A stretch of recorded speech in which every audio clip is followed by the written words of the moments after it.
Thanks for watching live or listening back to this show from Teachers Talk Radio. You can catch up with all our shows by visiting our YouTube channel or by listening back at ttradio.org. Don't forget to like and subscribe to enjoy more live education conversation from TTR. We hope you enjoy this show.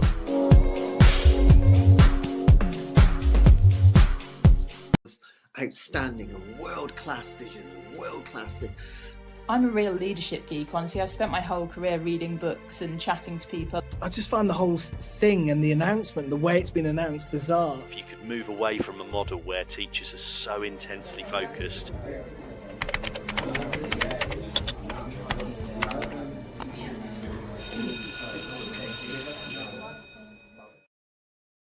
Good evening and welcome to Teachers Talk Radio. This is Friday, the 4th of April. And tonight we're going to talk about why student voice matters in the AI classroom. And in this episode, I'm joined by the brilliant Emma Darcy, the Director of Technology for Learning at Denby High School, an award-winning digital strategist and a leading voice into the intersection of AI and education. With over 2 decades of experience, Emma has shaped digital strategy for schools and trusts around the UK, won both national and global recognition, and has helped shape future-facing education policy. Tonight, we're going to explore what AI means for students, teachers, curriculum itself, from the ethics to the automation to the skills that really matter. So welcome, Emma, and thank you for joining us. How are you today? I'm good, thank you. Thank you for having me, and thank you for such a lovely build-up as well. I hope I can live up to that. I'm sure you can. Now, I know it is for you and for many of our listeners tonight, the last night before Easter holidays. I still have another week, so please don't rub it in too much. I'll try not to. I will try not to. But let's get going into, because I know when we get going, and when we've had these conversations before, we will go off into tangents. We will go into lots of different things. And if you are listening on LinkedIn, YouTube, or Twitter, please feel free to put messages in. We can see them this end, and we will respond and go through those as we go live through this episode tonight. But what I really want to know is what your passion and purpose and why you got really into AI and why it really interests you to start off with, and almost, the reason of why. Why do you think it's a really exciting element to look at now and just not a fad that we should leave in a cupboard and leave alone? Yeah, well, I've spent so much time on it over the last couple of years. I think it was a really good question. And when you sort of sent me this, I thought, okay, let's really think about what was it. And I think, like most people, 2.5 years ago, I became really aware of ChatGPT. You know, when that came out, when people started talking about it, when there was that kind of like, oh my gosh, there's this amazing new tool, it does this and da-da-da. And so I sort of had that interest in it at that point from quite a basic level, I suppose. Just, is this another sort of tool? Let's see what this is going to do. Let's see how this develops. But then I think what really changed my thinking and made me go, oh my goodness, now this is something really different, was, and I went back and I checked the date. It was the 18th of May, 2023. And I went to Epsom College for the first AI in Education conference.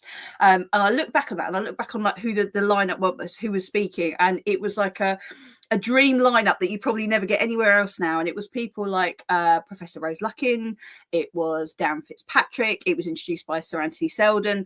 There was this chap no one had heard of called Chris Goodall, who was talking about what he was doing with his students. And it was genuinely one of the best conferences I've ever been to, because every speaker, one after the other, said something that absolutely blew your mind when it came to AI.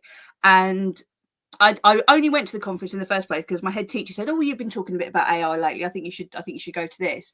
But after that conference, I came back and I said, we've really got to have a different kind of conversation, because this is going to be huge. This is going to transform everything. We need to be ready. We need to be having the conversations in school and with staff and with our students and things.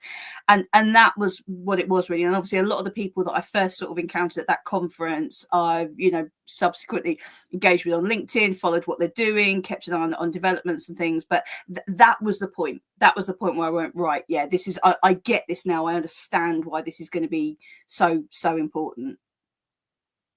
And it's that catalyst, isn't it? It's finding that one or two things that people spark and you say, actually, okay, that could change. And it's not one of these fads that will come in. We've had this all the time for education, haven't we? Whether it's Brain Gym or whether it's something else, it comes in, it looks really nice, it looks great, but actually that was the catalyst on that 18th of May for you to really spark that conversation. So what are the things then that you use AI for that you thought actually that is a game changer?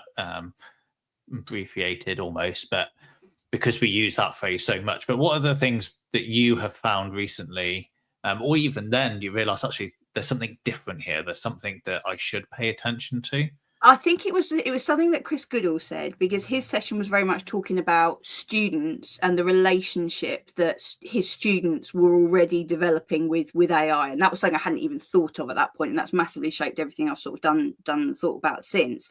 But in terms of how I use it, it was almost that thing of like, rather than treating it like a technology tool, using it like, and I'm going to say this very, very cautiously, like a critical friend. And by friend, I want to remove any kind of human element here, any kind of suggestion that in AI in any way is your friend and should be treated as such, but as something that can critically analyze your thinking in a way that is non-judgmental, not bringing anything else to the table that it knows about you and, you know, things you've done in the past. So for example, one of the things I'll do is I'll use it to check my thinking.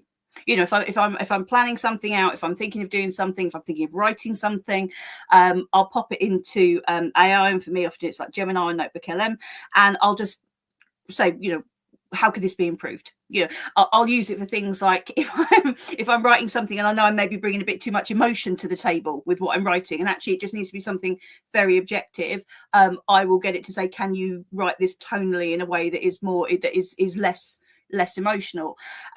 What I never use it for is work that I write myself and that I present to people as original blog. So, you know, when I write a blog or a written piece or something like that, I always make sure that is genuinely me.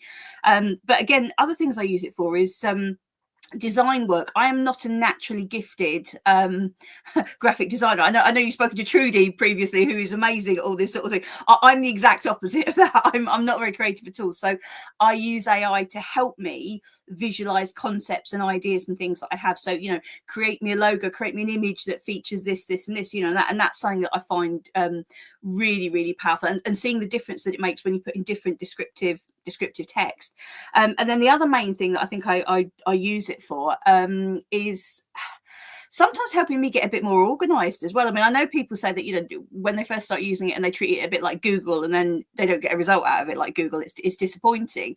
But I will use it to help me structure and organize things. So even things like, and I know it's not from an education focus, like planning me a menu for the week and then going, okay, what ingredients do I need to buy?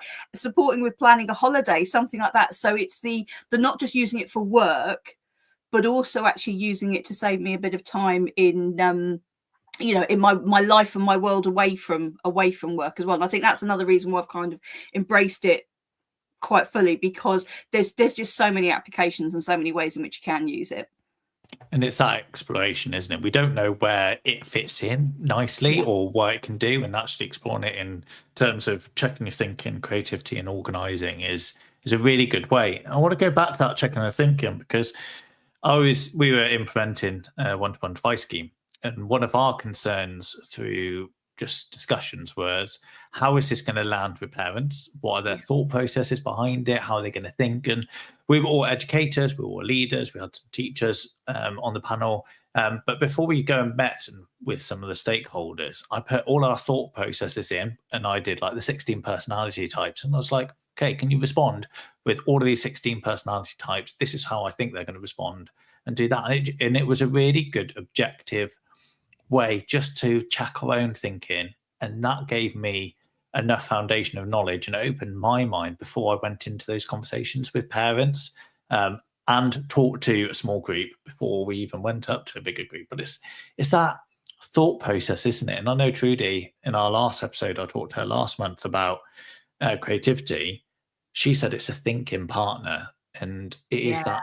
It's a really interesting. That's a great term. Yeah, I really like that term, because I think it's that it's that element of using it. I mean, I freely admit to people that quite often when I will sort of use AI will be later in the day, perhaps when I know that my brain's a bit more tired, perhaps when I'm coming to that job on my to-do list that I know I've left to the end of the day because it's probably one of my least favorites. And it's like, how do I start this? How do I start this email? How do I start this letter? How do I start approaching this plan? And almost using it to support you with getting started, or almost putting a fresh, dispassionate pair of eyes onto something. And as you were just saying about the thing like with parents, you obviously still do the thing of getting parents together, talking to parents, but as soon as you do that, you know some of those parents, you've got a previous experience with them, you're going to bring some of that to whatever they say and to whatever feedback they give you. And I quite like the fact that you can use AI to take that emotion and that preconception out of things. So we talk a lot about the bias that is within AI.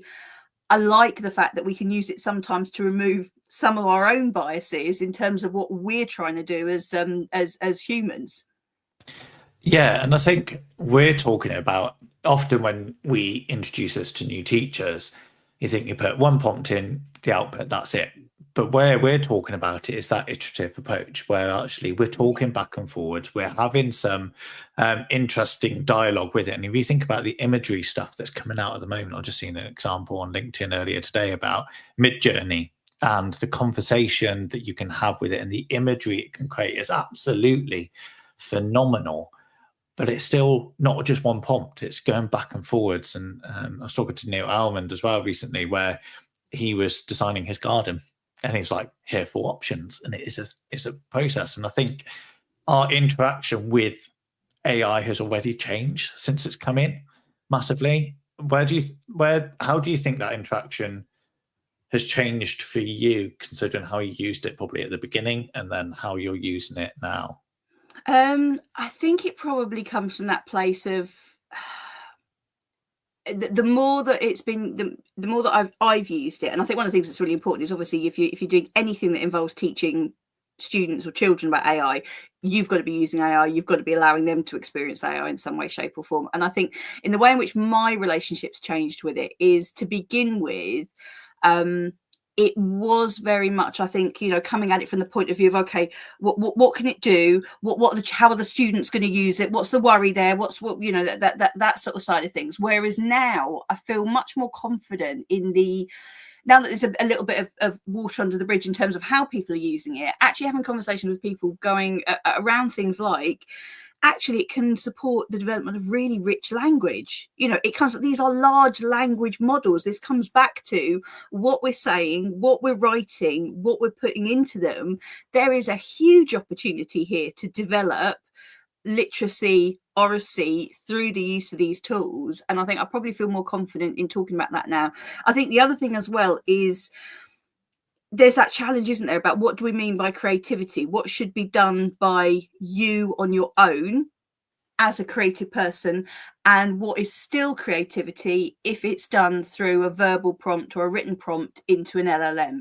Is that still creativity in the same way? And I think there's just been some really interesting conversations about that. And I think it's also as well now there doesn't have to be a definitive answer with any of this about what that should look like, because it's a constantly evolving medium. And again, I suppose my relationship with it has been very much that if you're working in schools, you want to have fixed set answers to things, don't you? You want to know what's right. You want to know how things should be done. You're very used to sort of, processes that perhaps haven't changed over a period of time. And of course, AI just throws that out the water because it's a constantly shifting and evolving thing. So you can't say, oh yes, and this is how you must use it, and you must not use it for that at any point, within reason, obviously. It just doesn't work in that way, does it? And those whole ongoing conversations. But I always think about, when ChatGPT first came out, there wasn't image generation, there wasn't any of this, and now all of a sudden you can do that with it. It's that ongoing conversation that needs to evolve over time.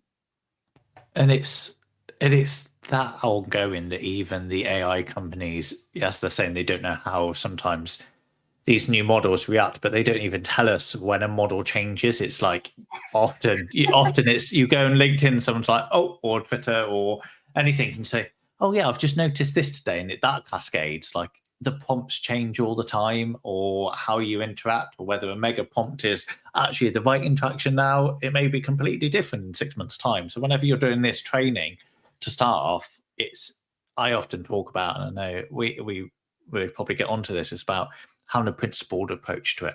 Yeah. And having that will fit along everything you do and what you say, and these things will fit alongside it.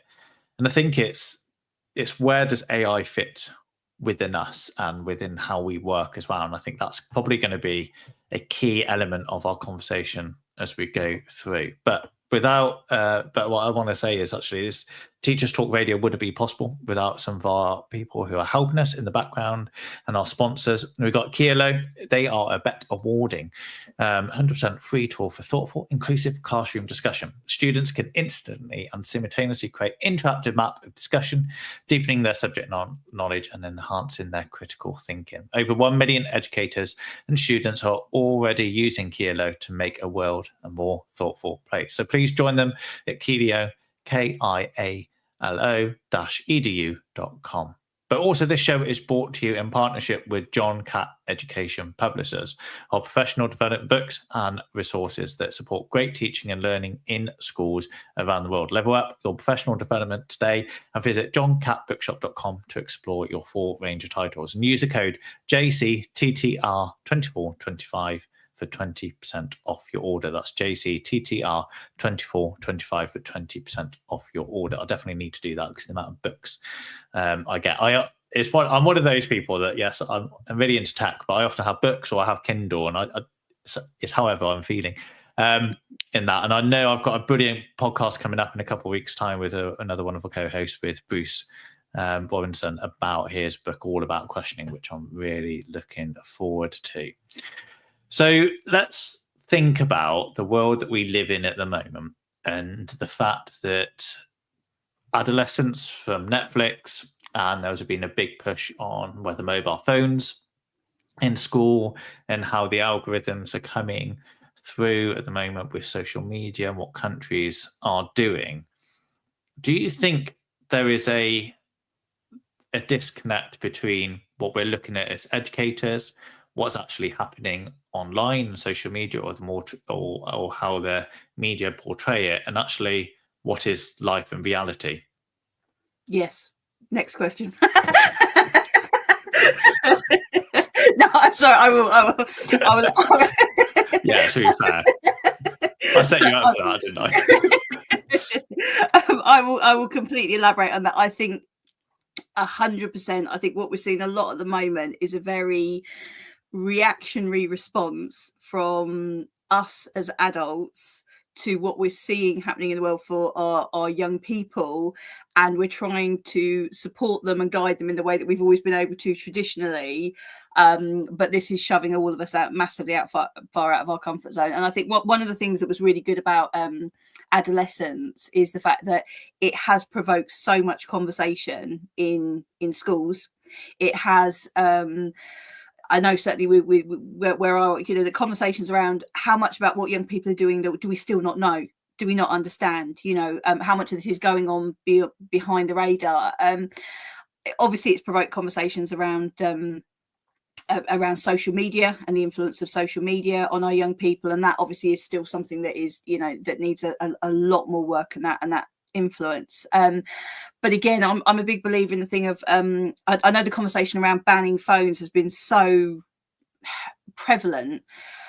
As far as I'm concerned, we've always had a ban on phones in school. We don't, the children are not allowed to bring their phones. They don't use their phones in lessons. They're not allowed to use their phones anywhere around school. That sort of thing. Phones have to stay well hidden in their bags, and if they come out, we will confiscate them, sort of thing. But the whole thing about almost like if you take the phone away and say, right, a child is not going to have any engagement with the phone at any point in their day, that's going to solve the problem. And of course, it's not. And my concern about a number of these things where it's bans is, yes, you are removing them from what we're seeing as an area of risk, but at some point they're going to come across it, and at some point they're going to have to engage with it. And are we actually setting them up to fail then? For example, with something like social media, if we're not having those conversations, no, we shouldn't be letting them have access to it too young. But by just blocking it and banning it, are we storing up problems for further down the line? And I think it goes deeper as well in terms of our perception of adults about what we think our young people's relationship with technology should be. And I don't think we spend enough time thinking about the impact that the pandemic had on our young people and on the relationship that they developed with technology at that time. And I always use the example of like my son, who's 17 now, and how for him his whole world during lockdown was an online world, because that was how he saw his friends, that was how he kept his friendships going, that was how he engaged with people. And actually the online world for him at that point was a really social world. He was very careful with it. It kept the friendships going, there was lots of communication, there was lots of support there.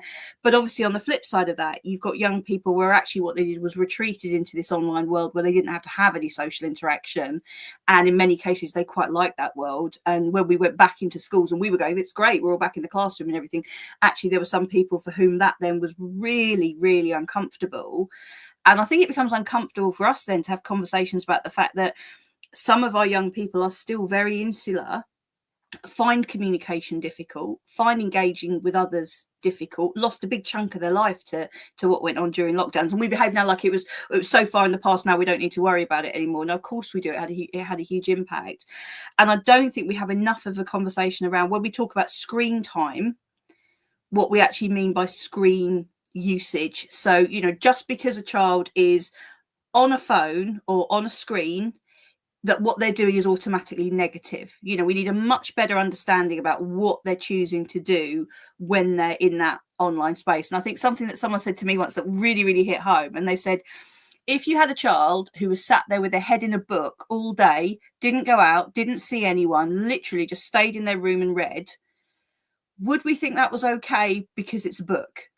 Would we have that same conversation around interaction and socialization, or would we think, actually, no, this is great because they're reading, so they're learning things and they're taking in knowledge, and that was something that really made me think that we're not discerning enough when we have these conversations about what are they actually doing when they are using these devices, and what guidance are we giving them to in terms of how to use these safely and responsibly. And I know it's a minefield and there are no easy answers, but I think sometimes it comes back to a conversation about what we think they should be doing based on what we know and how things have always been for us, rather than a wider conversation about some elements of it that works for them in this world that they inhabit now, which is not the world that we inhabited when we were the same age as they are. A lot to unpack there. Sorry, a very long answer after just saying yes.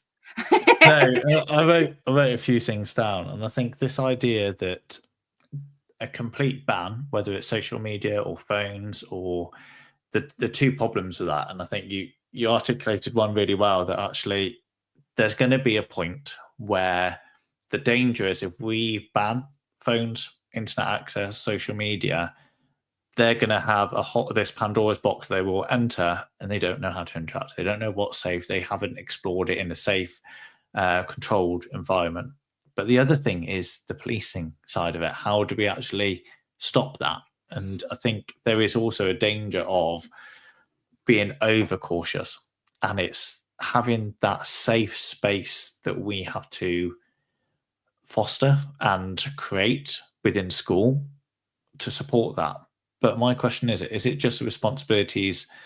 How can it just be the responsibilities of school to do that?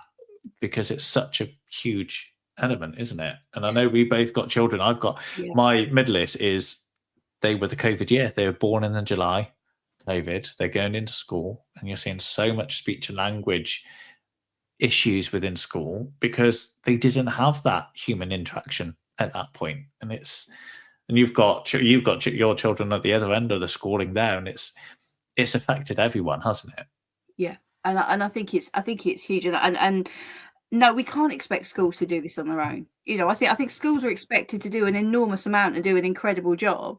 But I think it all comes down to the wider partnerships that you have in school and that you develop with parents and families and with your governors in school and things as well, because you can't do it on your own. You know, you could have something in school where you've got the most amazing set up in terms of, like, you know, a really careful, supportive, nurturing environment, and then that child might be going home to a completely different reality in terms of what their home life is like. And I think that we've done certain things in school where, you know, there's still an element of how you try and support when they go back into home. So, for example, with things like our Chromebooks that go home with our children, with them still having the school filtering and monitoring on it, so that we know when they take them into that home environment that device is protected and still can be used in a safe way. But I think we need to be having far more conversations with our parents and our families in school and bringing them into the discussions about this, because, you know, if we feel unprepared for all of this, they feel doubly unprepared. I mean, one of the things we did recently in school was a parental marketplace event where it was very much about healthy habits for young people, and alongside all of the sort of the traditional healthy habits that you think of in terms of, like, you know, mental health and well-being and things, we also looked at things like screen time and AI use and digital tools. And we had students showing parents even things like, this is how, did you know your child has these restrictions that you can turn on their phone? You know, having those conversations about, you know, just because your child is 16, 17 years old doesn't mean you can't still have a rule that says, actually, when you go to bed at night, your phone comes downstairs, so it's not in your room with you, so you're not having that constant distraction. You know, you're having a break from it when you're putting the technology away. But I think it goes back to, and that's hard sometimes, that partnership with schools, because it's, the schools are learning at the same time as the families are learning, and the schools are the ones where the families often turn to them for, well, what should we do? We've had parents before saying, at what age should I give my child a phone? You know, and we're like, you know, we can give guidance, but we can't tell you that. You're the parent, sort of thing. So I think we're going to need to have much wider and deeper discussions about this, to be honest, going forwards, alongside what you've been saying as well about the idea about the principles you're teaching young people about the usage of this technology, and not just these are the rules, this is what you do and don't do. Yeah, and I think one thing COVID has taught us is the classroom isn't four walls anymore. Actually, that relationship and that whole element of the community, and it's taken several years after COVID to even invite the community in again. And I was having a conversation with and it was on a podcast I did a while ago, I think in September last year, about an online school, but it was an online alternate provision school. And we were talking about, how does the relationship work?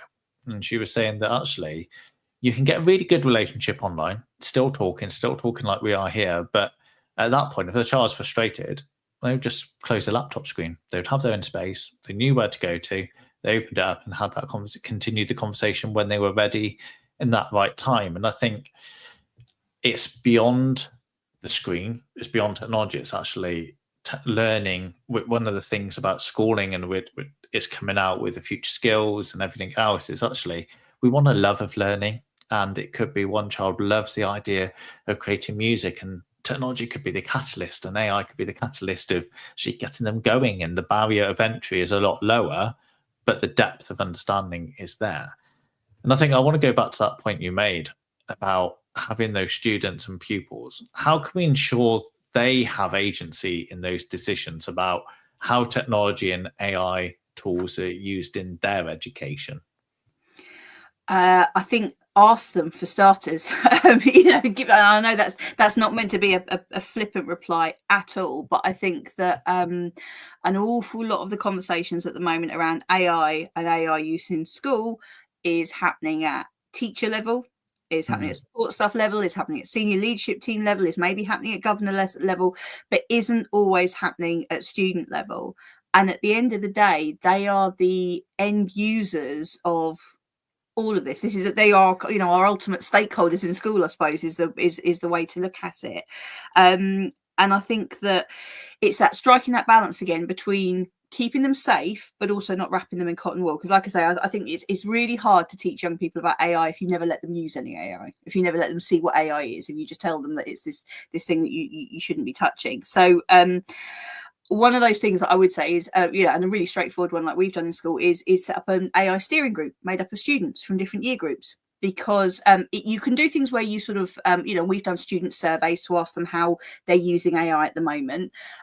But we don't want that to be a one-off. We don't want that to just be a one-off tokenistic, let's ask you what you think at this point in time, and then we can tick a box and say we've done this, and then we never come back to that again. It's if we actually have them as a steering group, and it was a very deliberate decision to call it a steering group as well, is that they're meeting regularly. They meet once a month with a proper meeting, with an agenda, with things that we're covering, and that they don't just talk as part of that meeting. They then produce things to support others. So, for example, they were some of the students that supported that parental marketplace that I talked to you about earlier. They will be doing things like, well, they have done already, creating podcasts that are going to be supporting staff. We have a parental newsletter that goes out once a week. They're going to be having an input into that in terms of creating resources that can then go to parents to teach them a bit more about AI. They're doing helping create resources to support teachers and things as well. And we're able to shift and flex as AI evolves, because the agenda for those meetings is very flexible. So we meet once a month, and we think we might know what we're going to be talking about in one meeting, but then that might change because AI might have changed, and inevitably always does. But it's a tangible way for us to be getting that student voice on a regular basis. And again, I think when you sort of sent me these questions, we were talking about our current AI systems. It's what do we mean by a system as well? Do we mean a school system, or do we mean a system as in the AI itself? Do the tools and how they are developed, is there enough student voice in there in terms of tools that are being developed to support students? And not just AI tools, tools in general that are used in school. So I think it's one of those things where it's just really important that we start the conversation, because also it's not just a conversation about how can we use these students to help others. It's that, what are their concerns? What are their worries about AI? I mean, we know when we spoke to our students and we said, are you worried about AI? They're not worried about AI per se as a thing. They're accepting it as another new tool, part of life that they will be using as they grow up. What they're worried about is us getting them ready for jobs that aren't going to exist anymore because they're going to be done by AI in the future.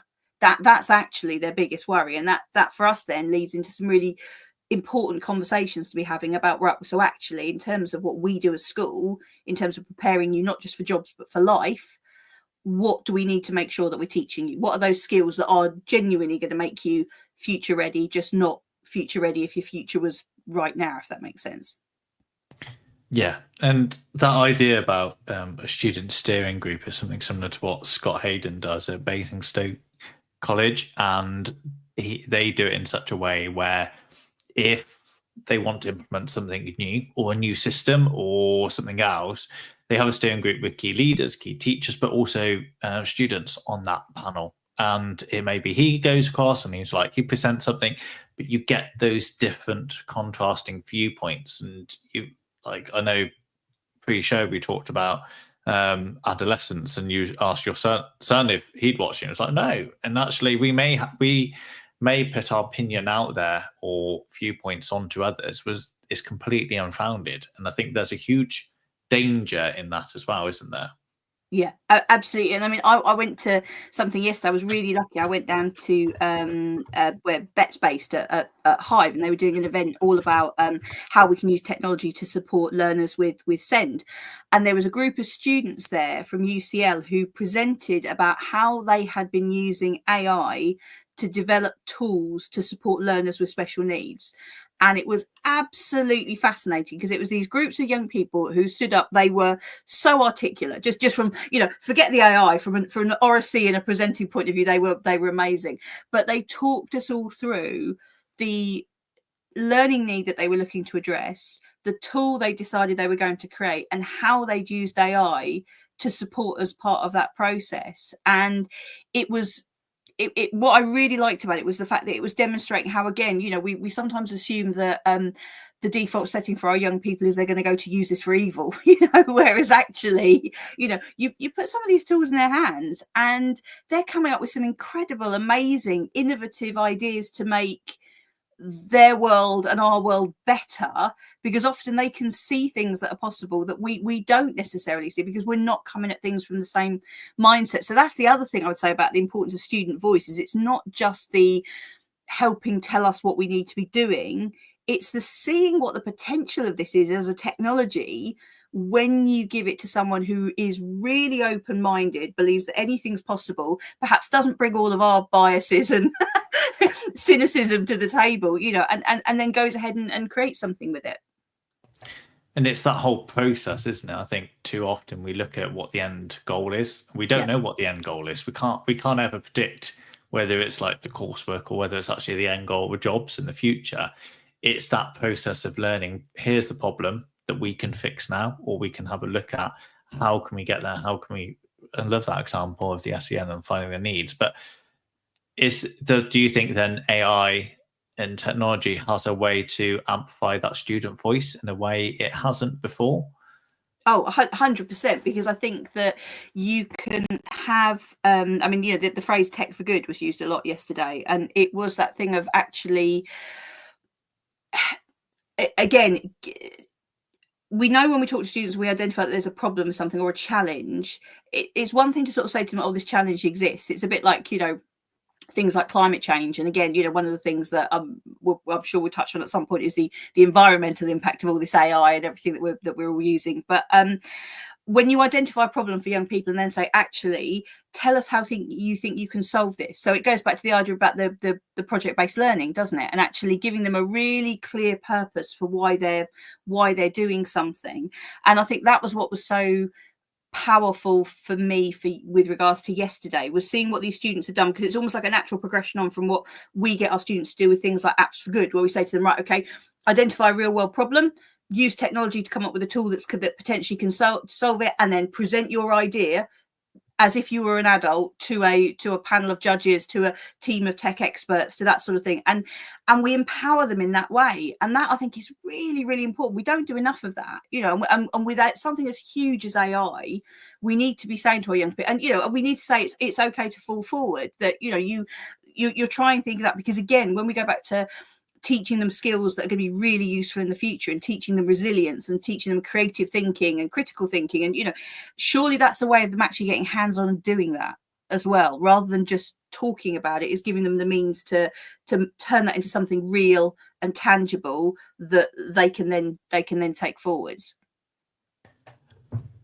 How would we then, we're talking about some lovely ideas then, but they're going to be students and pupils who will, for coursework, for whatever reason, they're put into AI, and there is created, or even now you can have agents online and operators where you have like Spark or whatever equivalent online homework.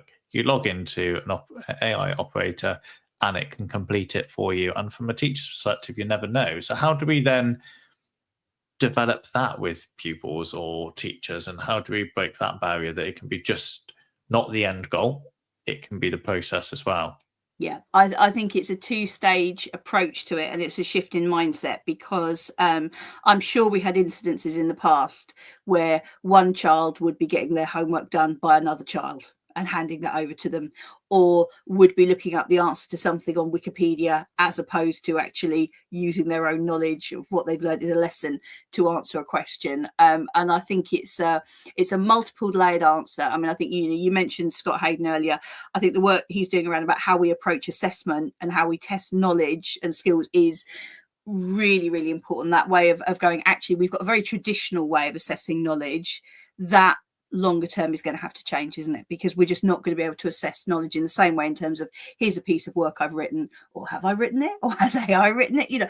And again, I think as a teacher who knows your class, there's knowledge you can bring to the table. If you have got that child that normally will struggle to write you a few paragraphs and suddenly hands in this brilliant 6-page beautifully written essay, you're going to have your suspicions. But again, I've listened to a conversation at BET where there was a student saying, do you know what's really insulting is when someone turns around and says to you, has this been done with AI? And it's your own work, you know, and you're accused of having used AI and you haven't. It is your own work. So we know that the plagiarism checkers don't work.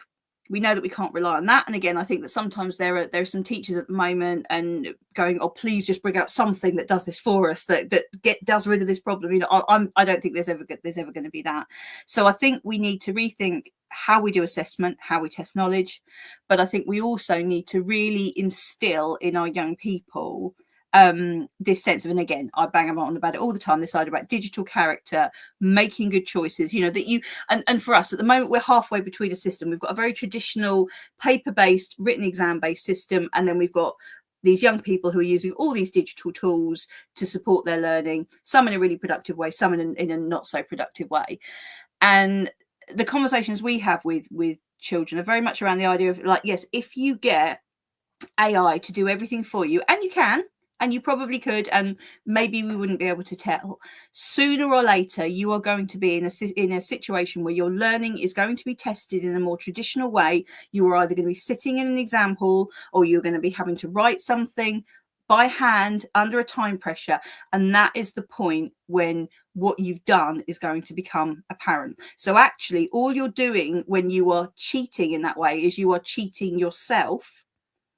And it's those choices then we then have a conversation around, okay, so if you want to use AI and you want to use AI to coach and support you, what are some of the ways that you can be using it in a more Socrative way, rather than just automatic replacement? I'm going to get it to do it for me. And again, that's not a means to an end. There will always be children who will still always take the easy route. Of course there will be. There would have been times in my school days when, if it was there, I would have done, sort of thing. But again, we need to unpick that and understand why, if we're making it easy for these students to complete something for us in that way, it goes back to the idea of, well, what work are we setting? What are we testing? What are we looking to see demonstrated? And are we asking to see that knowledge demonstrated in the right way? But I know that's a huge seismic shift for education. It's not an easy answer, and we're obviously not there yet. So let's think about then the shift into what teachers, and then we'll talk about almost what students need to know. But let's start, and I know you probably alluded to a little bit about it already. Let's think about teachers. What misconceptions do you think educators have about AI in the classroom? Because there are going to be people out there who may be listening to the show and thinking, okay, we've heard about AI all over the place. Okay, they may have their own opinions, because it's spoken in almost every discussion at the moment about different things. And it's even in the review for the DFE, they were talking about artificial intelligence, and even the DFE have got views over how it could be used. But what do you think some of the biggest misconceptions are? Because you've worked with a lot of schools and a lot of trusts around the country. I think that from what I've seen, you tend to find that educators are split into two camps. You've got staff that, as soon as AI came out, got quite excited by it, saw some of the potential of it, started experimenting with it in their own time, were maybe doing things that, that not in school, but they were sort of going home and testing out things on like ChatGPT and other platforms and this sort of thing. And then at the other end of the spectrum, you've got educators who are going, I am absolutely terrified by this, and my mindset towards this is shaped by what I see in the media, which is horrendous in terms of, like, AI is going to destroy us all, that sort of thing.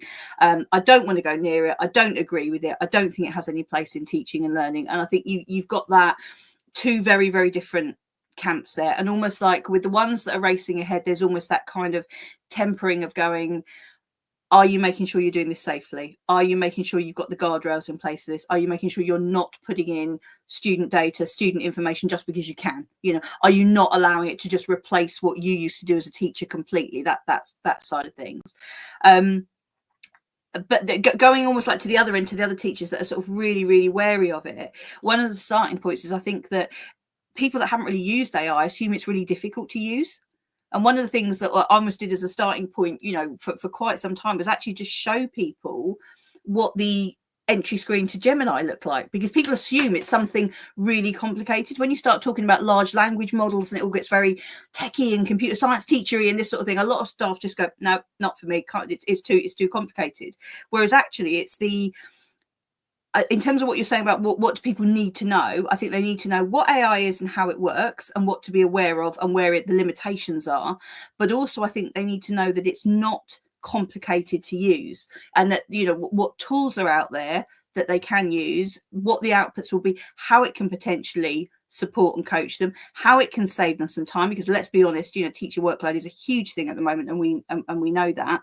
And not just how can they stay safe when they're using it, but if they're in the role of guiding students to use it, how can they make sure that they stay safe as well? So those would be the key things, and then getting into slightly more sophisticated conversations around where can it add value to teaching and learning, and not just can I get this to do with this for me and save time, and when we have the conversations around I always say about when we talk about digital character that we're talking about teaching this to the students, we are just as much teaching it to us as staff in terms of what we're doing and how we're using it and how we should be using it, and equally how we shouldn't be using it. And in some ways it's a similar sort of conversations around the coaching and a guide, and those conversations around what should it never replace, what can it never do, as a machine, what should you never ask it to do, what should it never be removing from that process of being a teacher. Yeah, and there can be a huge gulf in knowledge, can't there, between what students are doing to what teachers know as well. And I think this element of pupils, they like to play, they like to expand, they like to push things to the boundaries, and we need to create those boundaries in a safe environment so they can do that. And you think about the early years curriculum, always come back to that, how beautiful it is in terms of continuous provision, and we direct and we encourage and we support, but it's all of that play and exploration is the way that's learning. There's very little direct instruction because that's the way it works within that setting, and with that age. And we still need to have that element of play, but there is also completely other side where you're going to have teachers who will use it for all their report writing, who will use it for all their lesson planning, who will use it for all their resource creation and everything else. So how can we then get teachers to use it ethically and efficiently without relying on it as a crutch to do that? I think that's where we need to be having the conversations throughout school, because I think that the danger at the moment that can happen in a lot of places is that because AI is just this huge, overwhelming beast, you've potentially sometimes got schools and trusts that go, we're just not ready for it. We haven't got time to deal with it at the moment. There's so many other pressures.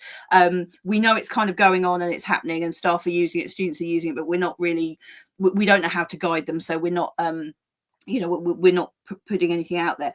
I think what's really important is to start to have the conversation, even if it's on just a small level, because as soon as you start going into conversations around what should teachers be using AI for and what should they not be using AI for, I tend to find you often get into some really deep philosophical conversations about what is the very nature of teaching and what role do teachers exist to deliver, what should that role look like.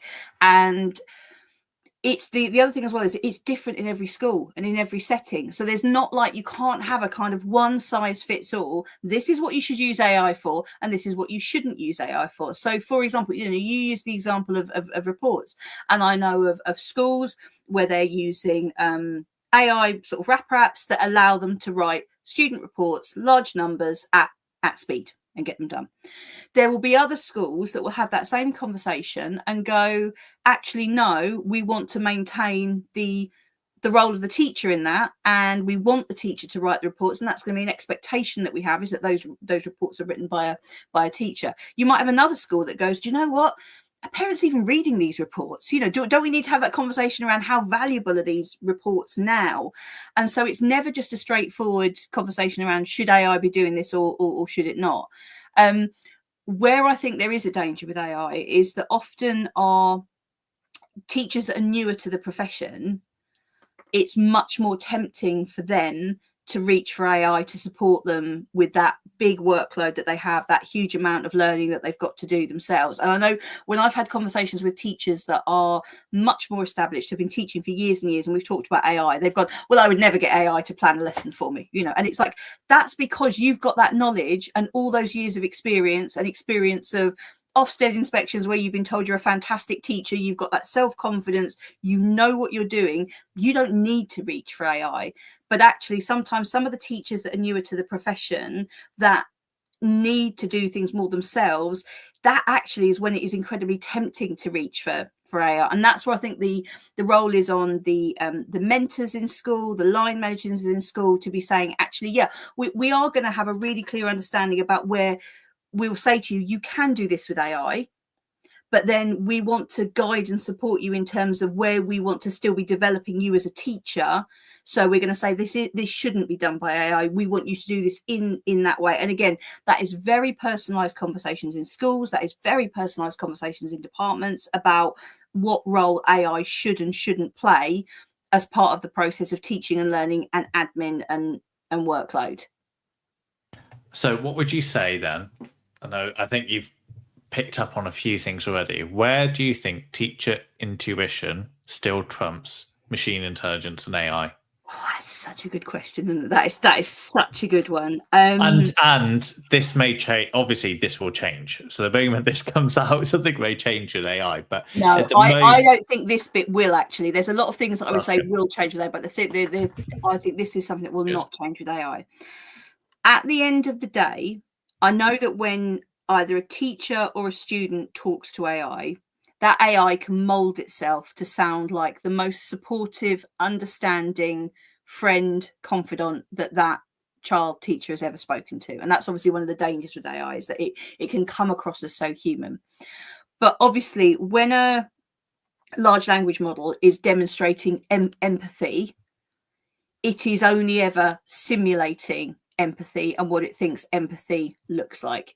It is never, ever going to be able to know that child's wider circumstance. And that's the other thing, is like the wider context that exists outside of the prompt that you put into the LLM. That child who comes into school and you know something's wrong. You know there needs to be a wider conversation. You know that they're not going to be able to engage in learning today in the same way because something has obviously happened, and there needs to be that other conversation. And I think that what AI is never going to replace is that pupil-teacher relationship. Now, I think sometimes people think that the pupil-teacher relationship must be the teacher standing at the front imparting knowledge. That's part of that relationship. And yes, up until a point, but I would say actually the role of the teacher is much more that kind of providing the support and the scaffolding and the nurture that allows that child to learn in whatever way is best for them. And some of that will be in the classroom, and some of that might be from home, and some of that might be a hybrid learning model. But the role of the teacher is to understand that child. And I think sometimes one of the things that happens in schools is obviously that's what teachers want to do. That's probably why they went into the profession. They didn't, but it's all the other burden of admin and paperwork and reporting and data drops and all these things that pull them away from that. And particularly if you're a teacher, obviously teaching a large number of classes where you're supposed to know all these children. That's the bit that I think shouldn't ever be replaced, because the other thing that the teacher brings to that child is genuine life experience. Genuine knowledge of things, genuine passion for learning, the ability to talk about something from their own personal experience. Again, an LLM can simulate that, but it is only ever going to be a simulation. It's not going to be that person talking to that child. And I think that's the thing for me. And I know it's a bit lightning in a bottle. It's a really difficult one to quantify and to crystallize. But that's the aspect that I think needs to stay in whatever else AI it ends up being able to do and support with. That's the bit that teachers need to retain. It's that authentic human, and Yes. it's that relationship. And we're quite data rich in education. We get all this data, but we don't necessarily analyze it and use it to the full effect. And I think there is an element there where you go in. So for example, year 6 moderation, they deliberately build a human element into that data, because you are talking about that child and their experiences, and that should be an element of it. And I think that's a really important theme. So I want to say thank you to the BET awarding Kilo, who is a 100% free tool for thoughtful, inclusive classroom discussion. They are one of our sponsors at the moment, who have made Teachers Talk Radio be possible. So students can instantly and simultaneously create an interactive map of discussion, deepening their subject knowledge and enhancing their critical thinking skills. Over 1 million educators and students are already using Kilo to make a world a more thoughtful place. And so join them at Kilo, that's KIALO-edu.com. This show is also brought to you in partnership with John Catt Education Publishers, our professional development books and resources that support great teaching and learning in schools across the world. So level up your professional development today and visit johncattbookshop.com to explore the full range of titles. And if you use the code JCTTR2425, that's JCTTR2425, you can get 20% off your order. Now, one of the things that there's a theme coming up a lot around, if you look at AI at the moment, from what the DfE are bringing out and other bits and things, is this being AI literate. But what is being AI literate actually mean? And what should it include for staff and also pupils? Because they are two almost separate camps. What do you think the essential bits are? So what is it, and what do you think it should include for those two stakeholders? I mean, again, I will answer your question, but I'm gonna caveat it. If that's okay. I think that what AI literacy is different for different end users, basically. So if I am a member of support staff in a school working as a teaching assistant, then what I need in terms of AI literacy to do my job well is going to be very different to perhaps what the head teacher needs to know, or or another member of senior leadership team, or a governor, or something like that. So I would caveat it with that. This is kind of not like a one size fits all, but I think that all staff, and again, I'm talking about staff here rather than students, really what staff need to have is a basic understanding of what AI is, how it works, and also what it is not. So, just and like I say, it's the kind of, it goes back to the whole thing of all teachers are a teacher of safeguarding, that sort of thing. That kind of, we know that AI is permeating all areas of our young people's lives now. So it's not good enough to simply say, I don't know what AI is, and so I can't have a conversation with a child if they come and disclose something to me and say, I've used AI to do this. I can't have that conversation because I don't know what AI is. So a basic entry level, I think, understanding of what AI is and how it works, and what it is not. And I think the what it is not is absolutely crucial, because that's the conversations that I sort of mentioned at the start, that Chris Goodall mentioned, that thing about the relationship, not just what AI is and how it works, and how a large language model works, but also the danger of the sort of intense relationship that young people can develop with AI, because of the fact that it's always going to be the most supportive and understanding friend that they could ever hope for.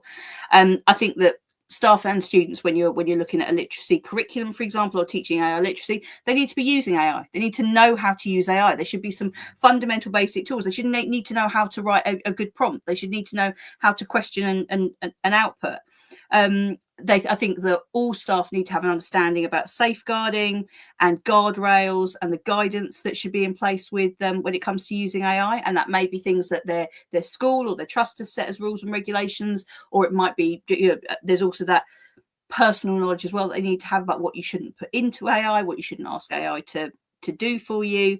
But also as well, I think there's this thing about when you're guiding students, what is an acceptable use of AI? And I always go back to like the Leon Furs scale. I really like that, the assessment scale, in terms of, if you're saying to students you can use AI, this is what you can use it for, having a knowledge of where it might be appropriate to use AI to, rather than saying, did you use AI for this assessment you shouldn't have done, looking at a model in terms of thinking about, as a teacher, how could you develop an assessment scale like that.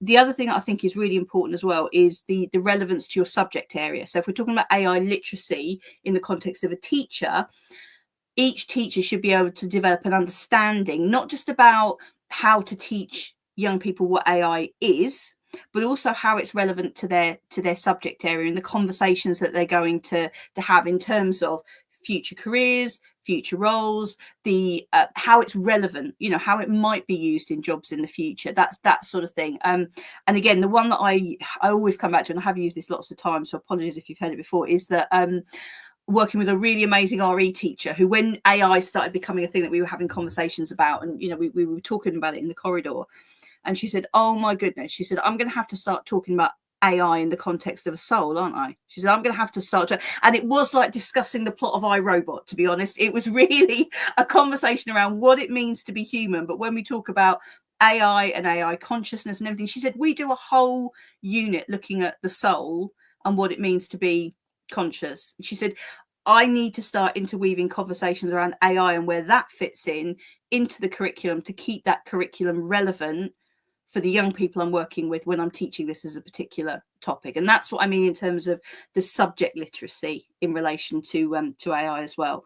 And then with regards to students and young people, I think it comes back to this thing all the time around those same key things, but this element of digital character in terms of helping to knowing how to make good choices with whatever tools are out there and are going to be out there in the future, and knowing when to use AI, but equally importantly, when not to use AI as well. Sorry, that's a very, very lengthy answer there. I wrote a lot down so I wouldn't forget things. So No, that's fine. And I think that and that is important, all of those bits you've put in there. But is there a danger that, because AI is something completely different than what we could ever envisage, but is there a danger in framing it as another just digital skill rather than actually the seismic shift it has almost in the way we think and how we interact and what we're going to do with assessments and how all of those different elements and nuances is it just another digital skill, or is it more than that?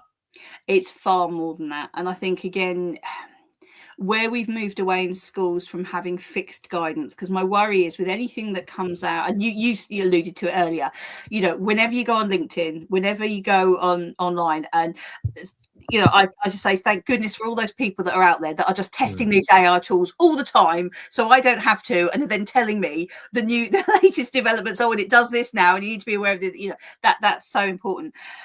The problem with having a fixed set of guidance or a fixed set of rules is you are going to have to change them very, very quickly.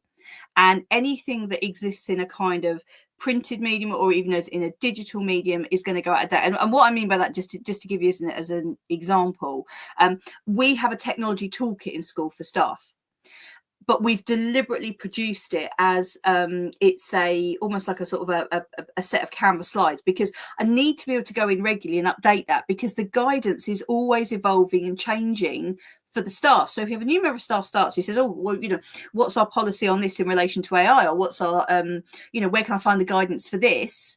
They will go into that toolkit as a resource, and that needs to constantly be able to change. And again, how we often do things in schools is we'll maybe, and sometimes in trust as well, we'll develop a policy at the start of a year, and then we'll put it out there, or guidance, and then it sits there all year and it doesn't change until it gets reviewed. And I think that the challenge with AI is that it's moving so much faster than that. But again, I think going back to what you were saying, James, around is there a danger it's just going to be seen as another tool? 100%. I know I've had conversations with people where, and you can understand where they come from. They've seen so many fads in schools. It's everyone's got to have a learning platform. We're all going to have an interactive whiteboard, and it's going to transform teaching and learning.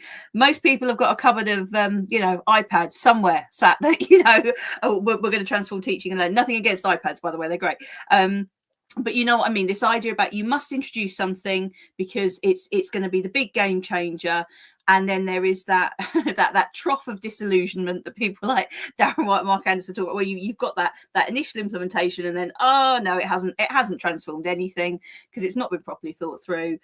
And people are just treating AI in the same way because it's getting all the noise and attention at the moment. And I think that there's a lot of places where people are going, if I just sit this one out, it's going to go away and there's going to be something else. And I think the shock for people is going to be that it's not going away. It's only going to become more and more pervasive, more and more underpinning everything that we do. And the gap between those schools and trusts that get it and are doing things with it and develop and having these conversations, and those that are not, is just going to get wider and wider and wider. And that's the worry. And that's the worry about fixed guidance as well, is that it will be perfect for that point in time, but then immediately as things start to develop, things go out of date. That there's something that I'm concerned around, and I didn't put this in the set of questions, so I knew I'd throw you one. You're going to go rogue. I knew you'd go rogue on me. But there's this idea you just said, the gap will widen. Yeah. There's a huge gap already between those who have that digital knowledge within schools and who are critical about its use and using it purposefully, but then also schools who don't even have the infrastructure to safely actually do set filtering in school even. And with the DfE guidance saying, okay, we need to get to these standards by 2030, that's going to potentially come in place to get that done. do you think there is a danger that the gap will widen? And if you've got parents of affluent schools where they just pay for the subscription of AI for their child because it's £20 a month and it'll make a big difference, and they won't necessarily then help their child, they'll just pay for AI to do it, to be their tutor in some ways.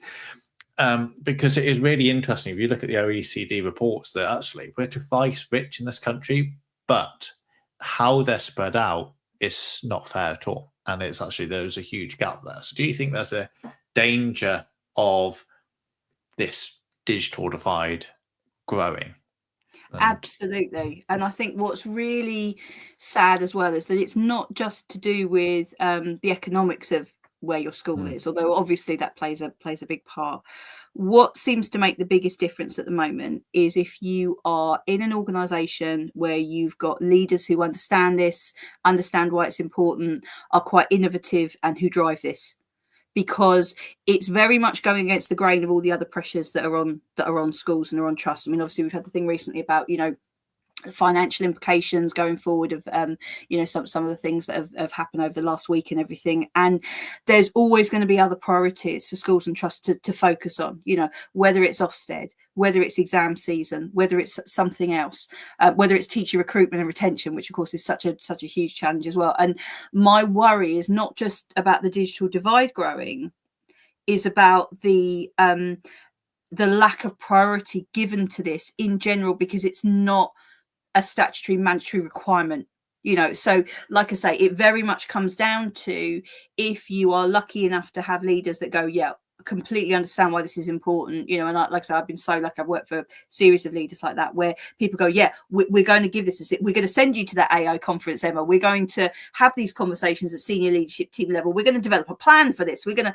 talk about the challenges and how we're going to develop this and what guidance we're going to give staff and everything. If you're not in an organisation like that, and you're maybe one lone teacher that thinks this is important, it's going to be so hard then to drive that more widely. And I think and like you say, things like the digital standards, I think, are really helpful in some ways, and almost like saying this is what you should be aiming to be at. But then in terms of like giving schools the support and saying we're going to make this a priority. So for, one of my things that I've banged on about for years is that, if you had an Ofsted inspection where Ofsted came in and asked to talk about your digital strategy and how it links to teaching and learning, every school would have one because they'd have to, that would be massively transformational. But because that's not one of the drivers, very much, again, whether you've got one of those or not depends on whether or not you think it's important. I thought it was interesting, the one of the digital standards that said you should have someone on your senior leadership team who is responsible for digital technology. Now, I think that one came out after I'd been in post for about 10 years. And I just thought how lucky I was to have been appointed by a leader at that point that knew that and knew that was important at that point in time. But, if you're a school going, should we have someone doing this? Should we not? Where's the guidance? Chances are you're going to go, no, actually, we need to focus on another area, aren't you? So that's my worry. That's what I think is going to cause the gap to grow exponentially as well. And it is those schools who have got that, or trusts who have got that, are brave, because It is a different job and it's a different way of thinking, or it's a different element of someone's job. Because when you look at it, you've got to have almost the teaching and learning knowledge. You've got to have the technical knowledge, and then also, it's combining that is actually quite hard. And being a leader in education and organising that is quite difficult. But when we've talked a lot about the dangers and also what's the interesting things around AI, but one thing that keeps coming up all the time is this idea of the future, and we alluded to it a little bit earlier about the purpose of coursework and what's the purpose of all of this. So how do we then strike a balance between the digital and AI skills and the core human skills like empathy or critical thinking?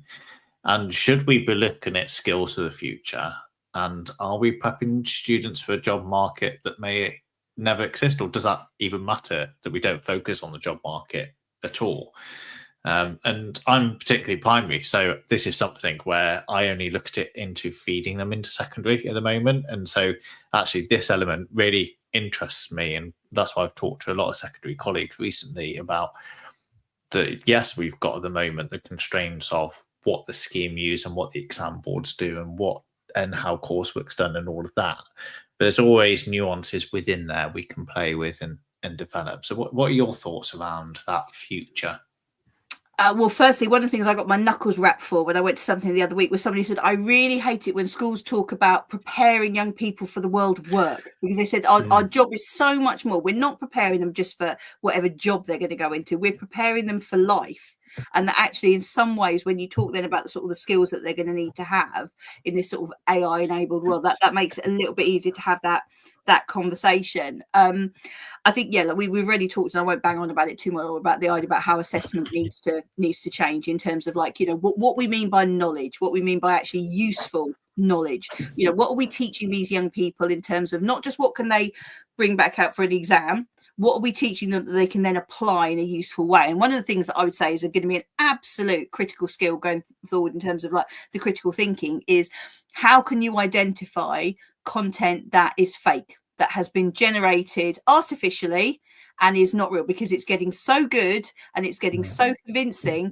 What are the skills we're going to give our young people to be able to be really critical consumers of the content that they see online? Because again, as we were saying, they're not watching it on TV. That's what we old fogies do. You know, they're going online. That's how they're consuming their content and everything else. You know, so I said we old fogies there, James. That's very insulting. I mean, me, obviously. But I think the other thing as well is that we need to have more conversations about this. Is because we're spending so much time now talking about AI and digital and technical, and we're spending so much time on, you know, on items of technology and working in an online world and online space. I think we need to be spending a lot more time supporting our young people with the nature of the idea of what it means to be human, you know, what it means to actually exist in our world and in nature, for example. And again, you know, do we take them out enough to get out into the natural world and into nature? Because we're talking about the priority of AI. I mentioned earlier, one of the things that is a huge concern for young people is climate change and sustainability and the world that they're inheriting. Not just, you know, are there going to be jobs there that they can do, but also this idea about, is there even going to be a world left for them to live on? So I think we need to be doing a lot more about balancing this relationship between technology and the amount of time you spend online, and then how you are developing a healthy relationship with the in-person world as opposed to the on-person world. And that involves putting the technology down and going out and getting into it. And, you know, and I don't want to rub your nose in it, but I am going to be on holiday next week. And one of the things that, you know, that I'm going to be doing is I spend a lot of my time on technology, using technology. I'm going to be putting that away. I'm going to be going out in my garden. I'm going to be going out by the seaside. I'm going to be, you know, completely shutting off to technology and AI and everything else. And kind of like the term I use all the time is really trying to ground myself back in the real world a bit, because, you know, a lot of my working week is spent on technology, and it is that thing of actually going, when there is that downtime, that reconnecting, because when we have all these conversations about what it means to be human, what it means to be you know, a human being as opposed to AI, how on earth are our young people going to be able to have conversations about that if all they ever do is sit in a room plugged into technology? And are we modeling that to them as well? Are we just as bad? Because I know that sometimes you know, are we sat there on our phones without giving them our full attention at home? You know, are we spending more time sat in front of the TV than actually getting out there and being in the natural world, as it were, sort of thing? And it's, I think, as much as anything, when we're preparing young people for the future, and we've talked a lot about things like digital skills and how AI is going to influence that, it's not losing that connection with the actual world around them and that care and consideration for the planet that they live on and that they are impacting on. Because otherwise we can have the best, most successful AI in the world, but what's it all for? What's it actually, you know, what is that life of theirs going to look like if they don't have that connection with the world outside the online world as well? And it's that, I've written down one word here: purpose. We need to be purposeful with our use. We need to balance it. And it's making sure that we have those connections. We had some people the other day come around and see our use of technology, and actually children were outside. They were using it for real core purpose and looking at the golf swing, but they're using technology in a way that actually technology is just there to support them. But there are points that we don't need to use it, and we go out and go and play and we go and explore. But I think one of the key things we've got to consider, and something that I don't think we talk enough about, and it's quite difficult, obviously educators and parents and everything else, is that modeling of the behavior. Yes. We've done things over time, but we've never really thought about the consequences of it. And it's now come to the forefront, actually. What is the consequence of me doom scrolling on my social media while my kids are going to play? Actually, what do they see? Well, Daddy doesn't care. Daddy's not playing with us and not doing that. And it's been brilliant the last week. My son's got into playing chess and I have no idea how to play. So we're both learning at the same time. But we're there just playing and talking and exploring. And that's what it should be. It shouldn't be actually passively looking at the screen, doing something. It's there as a way to enhance and redefine what is possible and how we can create and how we can do things in the world. But it shouldn't take over, and it shouldn't substitute that time with human connection that we all need. And it's that thing, isn't it? It's human connection. It's about being present in the moment and understanding how precious that is, and not kind of like rushing through it to get to the next thing that we know that we've got on our to-do list or whatever. So what is then your one thing you want to have the audience take away from our conversation this evening? For me, it would be like that purposeful bit. Be purposeful with what you're doing, thinking about it. What's your one thing you want to say for the audience to go away and think about or to do in this world of AI, and especially having the student voice within it? I think it would be, what do you want your relationship with AI to be? Because you can have all the guidance in the world, you can have all the guardrails in the world, you can listen to people like you and me and all the myriad of other people that are, trying to support everyone through this. But actually, only you can decide what you want your own relationship with AI to be, how you're going to engage with it or not. And I would say spend some time learning more about it, thinking more about it, using it, and actually deciding what that is going to look like for you. Because then if you are a teacher, that's going to support how you're guiding your students. If you're working in a school, that's going to support your wider understanding and everything else as well. But, really think fundamentally yourself about your own attitude towards AI and what you want your relationship with it to be and to look like going forwards. Thank you. And thank you, Emma, for what has been a fascinating conversation this evening. And thank you to all our guests. We've got 180 who are listening to us tonight across all the social media platforms.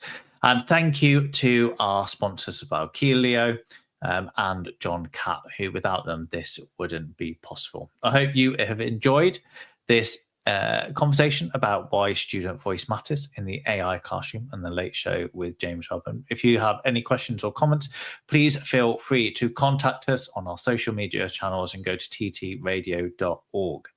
Don't forget to subscribe and leave us a review on the podcast, and use whether it's Spotify or Apple Podcasts or any of the others, please leave us a review and listen back. And once again, thank you, Emma, for what has been a great evening. Thank you for having me. And have a lovely Easter next week. I'm not going to be jealous at all. I'm sure you mean that. I do. Outstanding and world-class vision and world-class this. I'm a real leadership geek, honestly. I've spent my whole career reading books and chatting to people. I just find the whole thing and the announcement, the way it's been announced, bizarre. If you could move away from a model where teachers are so intensely focused